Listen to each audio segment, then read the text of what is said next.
All right, next segment, and these are going to be somewhat shorter segments that so we can get the Bisa hold because I want to get a lot of the Bisa hold questions today. I actually at least all the ones that were up when we went live.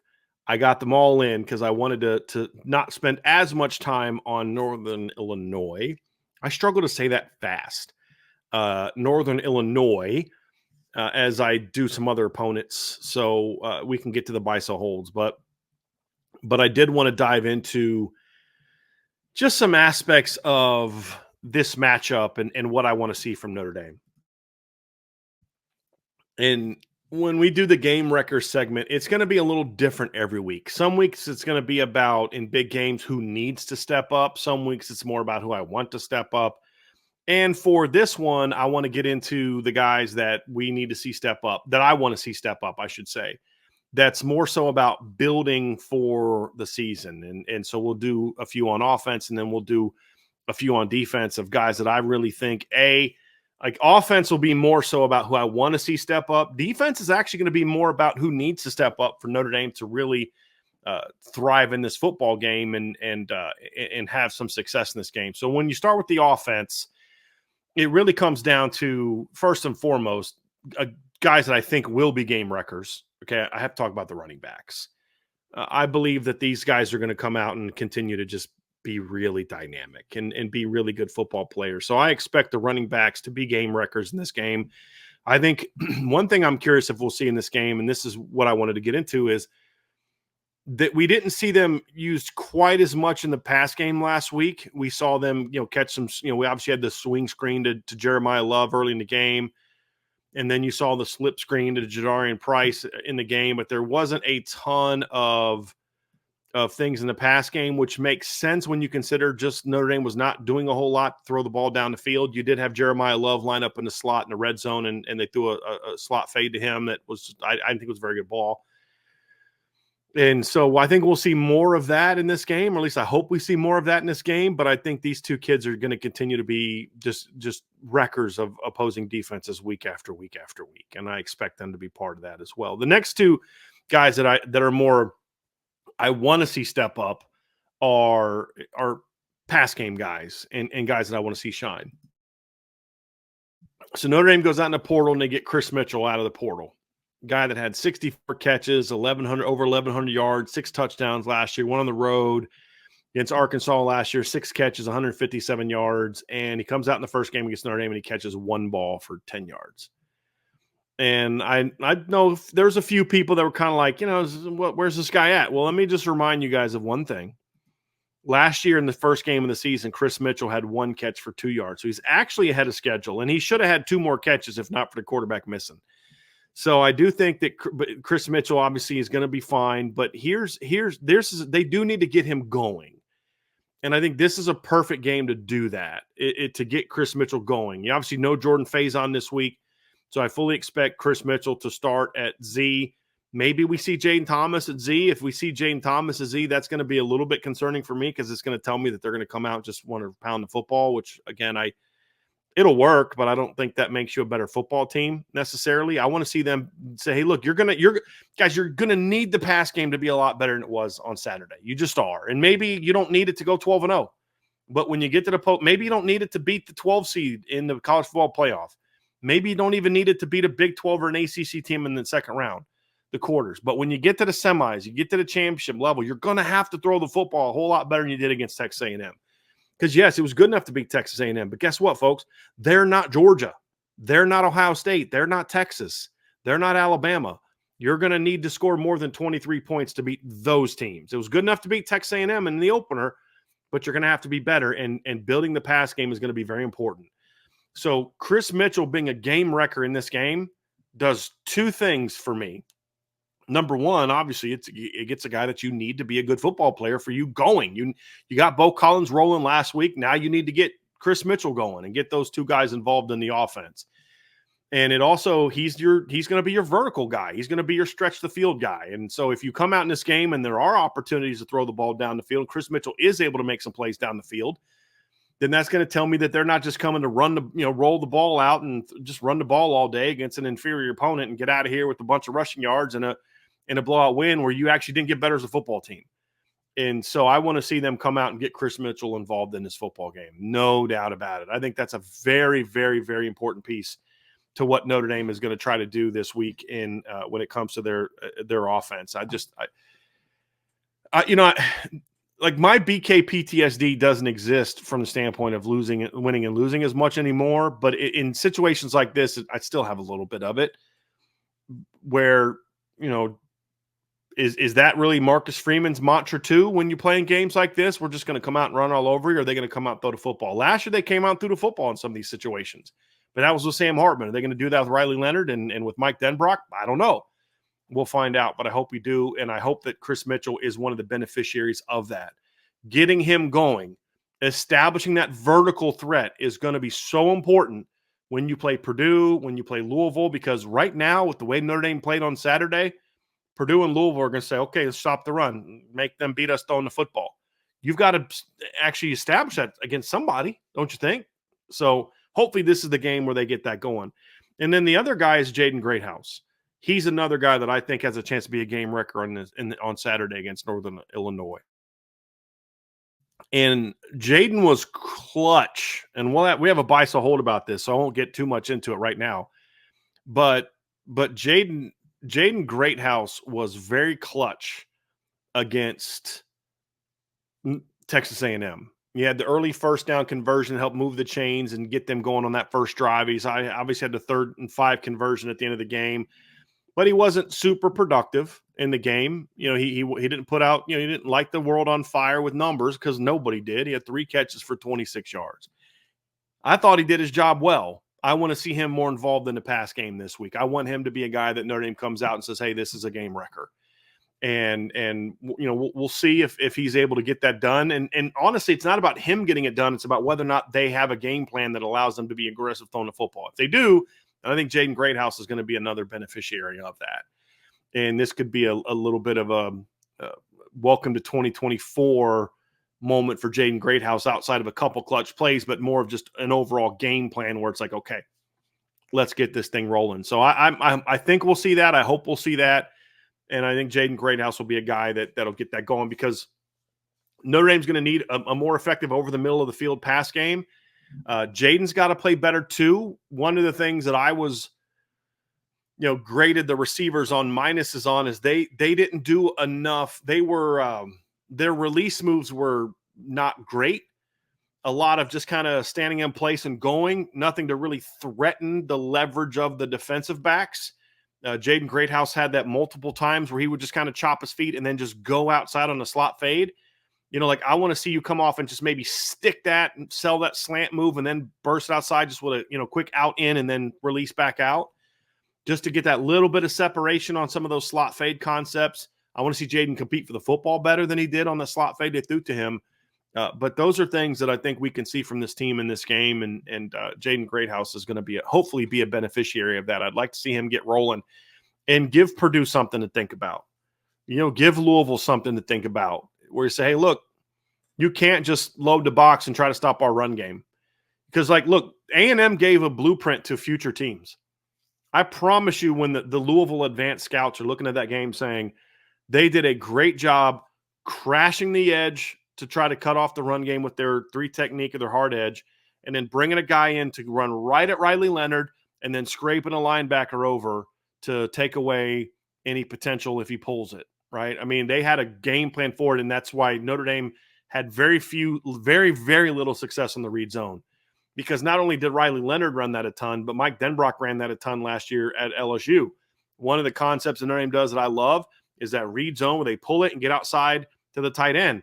A&M was all over that. And so in order to have some success with that stuff, you've got to make teams pay for that. One of the ways to do that is with your throwing game, not just your RPO game, but your drop back game. To say, look, if you're going to bring those guys down and aggressively try to attack the second level and first level of the defense, we've got some answers for you. And if you don't give those teams answers, then they're going to continue to do that and try to make life a lot harder for you when it comes to running the football. And so that's a reason why I need to see Chris Mitchell be more of a part of the game plan. I need to see Jaden Greathouse be more part of the game plan and to see that Notre Dame football team come out and be more aggressive. I understand why they weren't that way against A&M. I get it. But, You have to go show it. And we can't, as fans and analysts, just assume that because we understand why they did it against Texas A&M, we can't just assume that they're going to just be that way, all season. And we can't assume that they're not going to be that way in every big game. We need to see this part of the team improve. And then that leads me to the final piece of the game wreckers. I want to see a lot better play from the tight ends. Yes, I know that we didn't see Chris Mitchell for Notre Dame on Saturday night. I get that, or Mitchell Evans, I should say, for Notre Dame on Saturday night. I think he played 8 or 9 plays on third down. That was really it. I was disappointed by the overall play of the tight ends. I didn't think they blocked overly well. They had their moments of good blocking. I thought Cooper Flanagan was very undisciplined as a blocker. He was very undisciplined as a player. Had the one hold. He caused another penalty on Jaden Thomas by drifting downfield on that read zone. It's an under route. So essentially what happened on that play, I don't know if we broke it down, but the tight end's running an under route, but he's got to stay at or behind the line of scrimmage. The quarterback reads the inside zone, pulls it, and he gets outside and he throws that under route. The receivers are blocking downfield because it's basically a tight end screen. If the tight end drifts downfield and catches the ball, then it's now pass interference on those guys blocking. That's why Jaden Thomas is losing his mind, because he assumed that the tight end was going to stay behind the line of scrimmage or at the line of scrimmage. He didn't, and that's why Jaden got mad. That is a penalty on Jaden Thomas, but the penalty was actually because of Cooper Flanagan. He had a holding penalty, and he had another holding penalty that should have been called later in the game on a run by Riley Leonard. That he's got to play better than he did. Eli Raridan was far too passive at times, in my opinion, as a route runner. There's a lot of uncertainty in what he was doing. I was just very underwhelmed by the play of the tight ends. And they're going to have to play a lot better in this game. So I want to see them kind of come out. I would hope that they got a little bit of a butt chewing in this game, because your tight ends can't just have, as somebody said, he did have one good block on the TD. Yeah, he did, but that's kind of doing your job. I mean, it was a good block. He did his job. You got to do your job at a much higher rate, and run game wise and pass game wise. So I'm hoping that the tight ends come out in this game and they're game wreckers, running the ball as blockers, but then also making more plays in the pass game as well. I would like to see them get more involved in that aspect of it. So that's really what my game wreckers are for the Notre Dame offense. When you look at the defense, it really just comes down to a lot of it's just going to be in the front seven, because let's be honest, guys. Can we just say we just assume that the secondary is going to have game wreckers every week? I mean, at least 2-3 guys are going to step up every week and be game wreckers in the secondary. When was the last time Notre Dame didn't have that? It's been a couple years, right? Probably 2022. We knew this secondary was good. We thought it had a chance to be really, really good. I didn't expect it to be really, really good in the opener.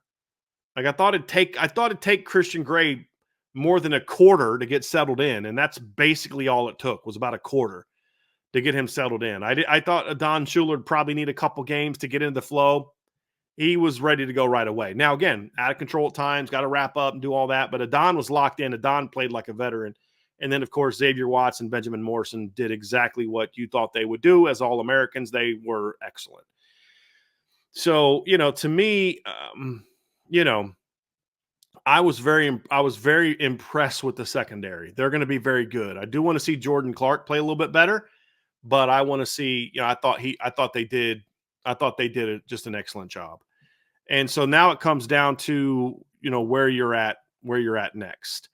I want to respond to something real quick. Bryan, New York, I don't know if you're alone, but I strongly disagree with you on the take on Jaden Thomas. I think Jaden Thomas did come back to the ball, why it wasn't a pick six.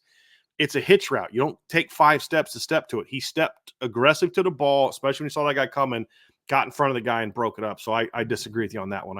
I think Jaden Thomas actually did his job on that particular play. Now, back to the point that we're making here about the defense. For me, when I look at this team, I'm going to have some defensive linemen coming up, but I'm going to start at linebacker. This is a Drake Bowen, Kingston Viliama Asa game. Those are the two Mikes. This is a game where the middle linebackers should get a lot of action. This is not a team. They're going to run some toss and they'll get some stuff outside, jet sweeps and all that kind of stuff. And they're going to clean that up. It's going to be job of the rovers and the nickels and the corners to funnel that stuff back inside. They're going to have to be smart, flowing to the ball and that kind of stuff. But this is going to be a put your big boy pants on game type of battle for your Mike linebackers. They're going to run at you. They've got a good size offensive line. It's a very experienced offensive line. It's an offensive line that's played a lot together. They're going to come at you and aggressively run downhill. They've got a running back that is short and stout and thick and elusive, and he can make you look really dumb if you go out of control. He's a guy that can make you look bad. If you're too high, he'll get up underneath your chest and run you over. And so he's a guy that can make you look really bad, but this is the type of offense to where if you play well, you should put up a lot of numbers in this game. So Drake Bowen obviously is the starter, is a guy that did some really good things last week, also has some things to clean up on, but played physical football for the most part. There's a couple times that Drake was a little uncertain of what he was doing and which gap to hit. But for the most part, he played pretty aggressively. Kingston played very aggressively, coming off the bench and the different roles that he played. So I was very impressed with what I saw from the Mikes for the first game. Now it's about get better and better and better. And so when I see this system that they use, it's going to put a lot of stress on the Mikes. There's going to be a lot of this stuff for them. And the whole point is to kind of mess up where they're looking, what their keys are, get them focused over here as you're running over there. So they're going to have to be smart and disciplined and have a good grasp of the plan. But if they have a good grasp of the plan, they're going to be in the action a lot. And so if Drake Bowen and Kingston play well, that's going to go a very long way towards shutting down the Northern Illinois pass game. I also think some of the things that they do pass game wise are going to put them in stressful situations where they're going to have to get up underneath certain things. And if they're not doing a good job of looking up those overs and looking up the crossers and things like that, then, you're going to be in a situation where you're going to give up some pass plays. And so there's going to be some opportunities there that they can also then make some big plays in those situations. So, those are areas where I think the Mike linebackers are going to be in situations to make a lot of plays. And if they play well, Northern Illinois won't have much of a chance to really get their ground game going. Another guy that is going to be important in this game is going to be Riley Mills and then Donovan Heinisch, the 2-3 techniques. That's an important position for Notre Dame in this game. I thought Riley was solid in the game. He got double teamed a lot by Texas A&M. A&M was very concerned about Riley Mills. You could see it the way that they blocked it when you go back and break it down. Riley played okay, didn't play bad, didn't play great, just played okay. Donovan Heinisch battled, but just didn't. It was not a great Donovan Heinisch game. This week, Northern Illinois is bigger, but they're not as athletic as the kids. Let me rephrase. They're bigger than him. They're not bigger than Texas A&M, but they're not as athletic either as the kids from Texas A&M. And so this is a game where I think his athleticism should do a good job of helping him out. So that's something that I want to see from him in this game, is using his athleticism and leverage and moving his feet. When he'd stop his feet, he'd get knocked off the ball. So you really didn't get a ton from your 3 technique last game. They weren't terrible, but they weren't great either. And I want to see a lot more from them. And this is a game where they're going to have a chance to be effective against some guards that are tough kids, but not super athletic kids. This is a game where your 3 techniques need to feast. And if they do, then you're going to have a lot of problems with the Northern Illinois offense. You're going to have a lot of as the Northern Illinois offense. You're going to have a lot of problems getting your quarterback into rhythm. You're going to have a lot of problems getting your run game going. If Riley and Donovan are playing well, especially Riley, some of those jet sweeps are going to get blown up and kind of have to bow back, and that's when you shut them down. It's going to throw off the timing of the run game and, of course, a chance to get right up the middle. I fully expect Howard Cross to play well in this game. I honestly would not play Howard Cross a whole lot in this game, to be completely honest with you. I'd play him, but I'd try to limit him to 20 snaps or so and let him get healthy and kind of have, because I think he played 50 snaps the last game. So I'd like to see them limit his snaps a little bit, and maybe this be like a Jason Onye, Armel Mukum game at nose tackle a little bit more, as long as you come out and handle your business. But I need to see more from the three techniques. But I think this is a game where they're both primed to come out and have big games for Notre Dame. And then the last one for me when I look at the Notre Dame defense is this is a game where I think the young edge rushers are going to have some success. And I'm looking at Josh Burnham. I'm thinking about Boubacar Traore, and I'm looking at Bryce Young.